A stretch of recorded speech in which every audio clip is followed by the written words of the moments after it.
বাজারে হঠাৎ যোগান কমে যাওয়ায় গত কয়েকদিনে পেঁয়াজের দাম বেড়েছে অনেকটাই। চাহিদার বেশিরভাগ পেঁয়াজ ভিন রাজ্য থেকে আমদানি করতে হয়। গত কয়েকদিন ধরে উৎসবের মরশুম চলার কারণে সেই যোগান ব্যাহত হয়, ফলে অনেকটাই বেড়েছে পেঁয়াজের দাম। বাজারে গিয়ে নাকাল হতে হচ্ছে আমজনতাকে। কবে কমবে পেঁয়াজের দাম? কবে নাগালে আসবে? সাধারণ মানুষের এই প্রশ্নে পেঁয়াজের দাম কমা নিয়ে অবশেষে আসার কথা শোনালো টাস্ক ফোর্স। বৃহস্পতিবার কাকুরগাছি এলাকার কিছু বাজারে অভিযান চালিয়ে একথা জানান টাস্ক ফোর্সের সদস্য রবীন্দ্রনাথ কোলে। তিনি জানান, বাজারে যোগান বেড়েছে, 2-1 দিনের মধ্যেই দাম কমবে। মূলত মহারাষ্ট্রের নাসিক থেকে আসা পেঁয়াজের উপর নির্ভরশীলতা এতদিন শহরের বাজারের দাম ঊর্ধ্বমুখী করে তুলেছিল। তারপর দীপাবলি উপলক্ষে নাসিক পেঁয়াজ মান্ডিতে 7 দিন কৃষকরা পেঁয়াজ দেননি।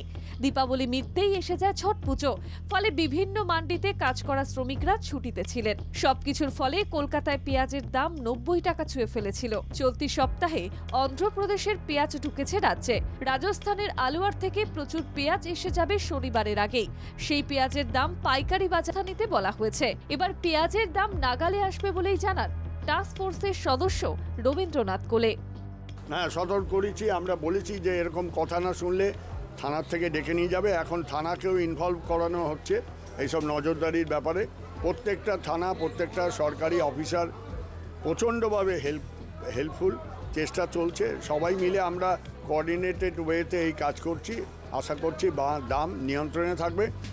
টাস্ক ফোর্সের তরফে প্রতিটি বাজারকে সব রকমের পেঁয়াজের মজুত রাখতে বলা হয়েছে। বাজারে যাতে একতরফা নাসিকের পেঁয়াজ রেখে মধ্যবিত্ত নিম্নবিত্ত ক্রেতাকে বিপাকে ফেলা না হয়, সে বিষয়ে পুলিশকে নিয়মিত নজর রাখতে বলা হয়েছে। শেখ এরশাদের রিপোর্ট, বাংলা জাগো।